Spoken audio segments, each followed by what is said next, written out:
Right, welcome to this terrain tutorial. So as per usual, I'll take you through step by step here, featuring some brand new terrain from GameMat.eu, which I've colour adjusted here to match in with this battle mat. So there'll be a walkthrough for this as well in this video, but follow along step by step. There's no reason why you can't recreate the same terrain setup that you see here on the screen. So terrain's put together in stages. I'll start from the foundation. So running the battle mat here from GameMat.eu. It's called Battleground. This one is 6x4 in size, so I've had to mark the boundary here just for a line of hedges running across here, but they do this battle mat in 60 inches by 44, so you can check that out. I'll leave a link for the 60 by 44 inch battle mat in the video description below. For everything from GameMat.eu, there is a discount code that you can use that's in the video description as well. It's for 11% off across the store.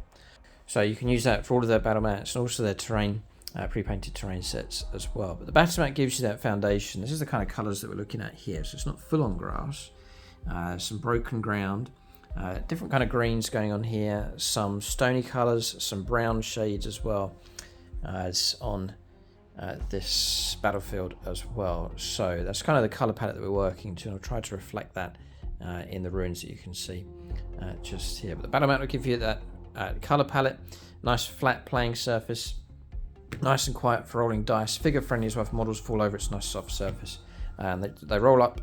They come with a carry case as well, so they're easy to transport and store.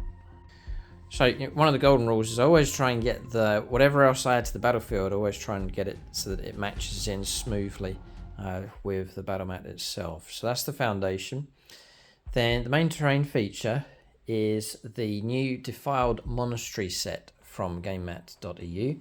So you get these 4 larger corner ruins, which I've colour adjusted. We'll talk about that in just a moment.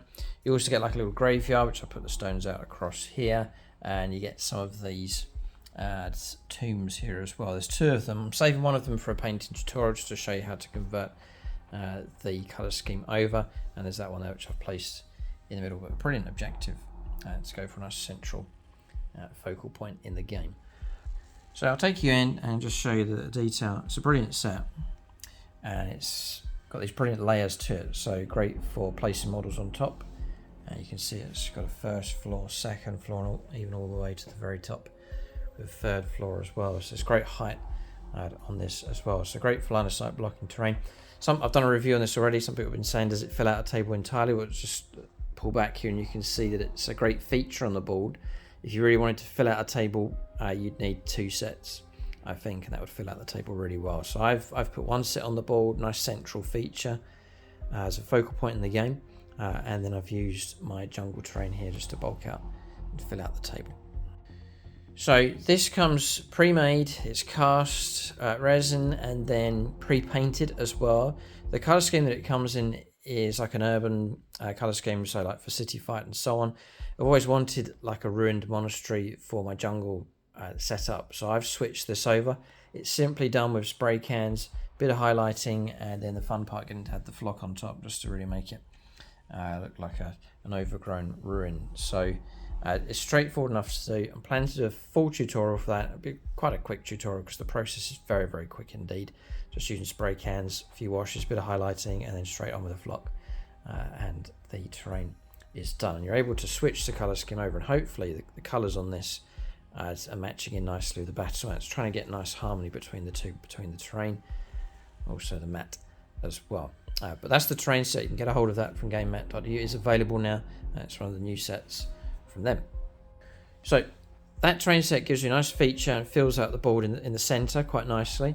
Then the main features would then be, well, the other main features that fill out the board would be my jungle terrain pieces. If I grab this one here in the corner, so it's all in one piece here, and it's actually made from tree bark.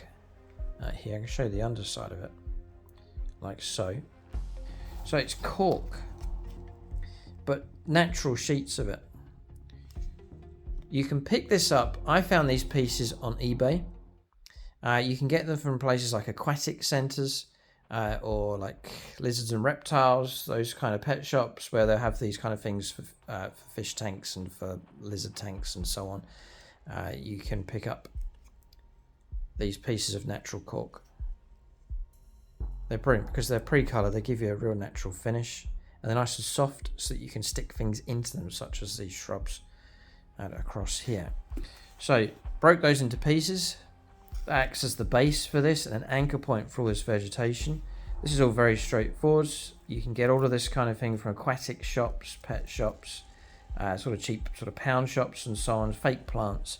But these are all sort of very aquatic plants, the nice lush green colours. So you can search around, or you go on eBay and so on. But I like to go into shops so that I know what I'm looking at. Pieces like this are just stuck in, and they've been broken up from a fake flower plant, and there's a whole variety here, so I sort of planted them.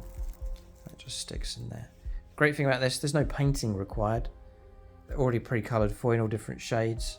The paint's not going to come off. They're really flexible and durable, so these should last a lifetime. So it's real nice lush foliage here, so really liking the way these have turned out. The way that I get them to stick in is quite basic, really, if I pull this one out.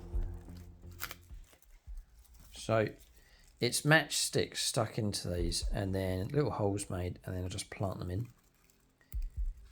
like so, and then just do that. Or if they'll grip, I just stick them in and plant them up, and they're fixed and they're done. And then I can use these as terrain pieces and just place them on the board like so. And we can use, because of the height of them, we can use them as line of sight blocking terrain, no problem. They provide brilliant cover if you go down to model view. They're nice and high on the board, so they really do help to fill out the table. And very straightforward just to put together. You can see the different pieces of them around the table. So I've always liked jungle terrain, and I always keep an eye out for different plants, all sorts of different plants I've picked up from different shops over the years, and then just mix them up on these jungle pieces. So really that just fills out the table. Next is accessories, my usual accessories for 40k, so Munitorum containers. I've used a walkway here, boxes and barrels, barricades and so on. And then the final finishing touch, just to blend everything in, as you can see around here, is some stones. Found these at the beach. I then put them in a tray and then spray them up with the same sprays that I use for the terrain, so that the stones and the terrain just match in nicely, that same kind of blending idea. Then some lichen as well. You can pick this up from eBay, model shops. Again, just some scrub and bushes, again just to blend the whole thing in to get a nice realistic effect. You've got your terrain on the board, but you want to try and blend it in with the battlefield so the whole thing looks realistic on the table. So those kind of finishing touches just gives you a real immersive experience and a real nice theme for your armies to fight across on the board. So that's the video. I'll put as many links as I can in the video description below. Keep a lookout for the tutorial for this. Switching the colours over, it's so easy to do, and it means you've got more flexibility of your terrain. You can bring it over onto a different style of battle mat, just with some simple colour adjustments. It's easy enough to do that, so you can look out for that video. Links below. I'll try and include as many as I can, and as per usual, we'll fade out here with some music and some views of this Defiled Monastery jungle battlefield. Thanks for watching. Tune in next time.